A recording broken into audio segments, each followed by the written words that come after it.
Le contrôle capacitant, ou Enabling Control en anglais, constitue l'un des grands courants en contrôle de gestion, courant qui structure le champ du contrôle pour reprendre le titre d'un ouvrage récent. Mais d'où vient le contrôle capacitant? Le concept enabling a en fait été développé par Paul Adler dans les années 1980 à partir de ses travaux doctoraux en France qu'il a ensuite poursuivis aux États-Unis pour analyser les relations entre technologie et utilisateurs. Contrairement aux craintes d'une déqualification due à l'automatisation, Adler va affirmer que les technologies peuvent valoriser les compétences des employés et leur permettre de mieux maîtriser leurs tâches. En identifiant de nouvelles caractéristiques du travail, il observe l'interdépendance grandissante entre les systèmes technologiques et leurs utilisateurs, ce que l'on retrouve par exemple avec les plateformes digitales.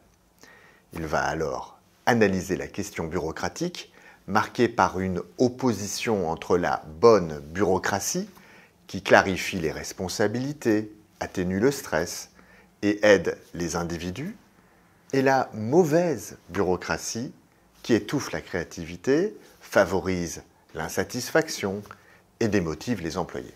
C'est ainsi qu'il va proposer, en collaboration avec Brian Boris, de dépasser cette opposition avec un nouveau modèle conceptuel en étudiant la formalisation des flux de travail.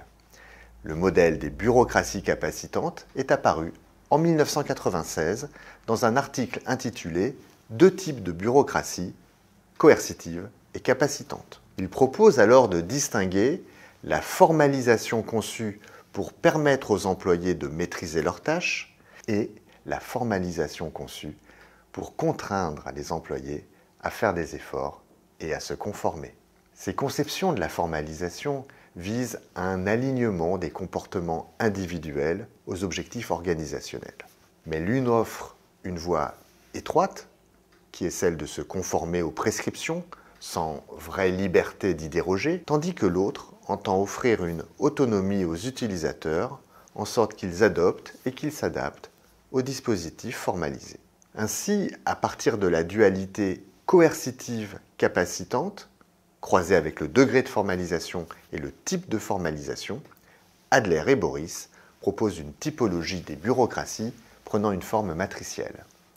Ici, la bureaucratie capacitante est caractérisée par des systèmes utilisant des procédures hautement formalisées et permettant aux individus de maîtriser leurs tâches dans l'accomplissement de leur mission sans entraver leur coopération.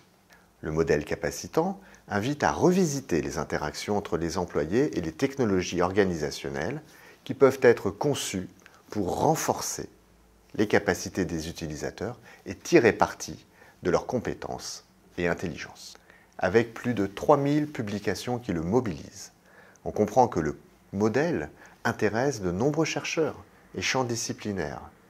Il a aussi donné naissance à un courant en contrôle de gestion qui s'est peu à peu développé et structuré à partir du début des années 2000 autour de l'étude de systèmes de contrôle de gestion.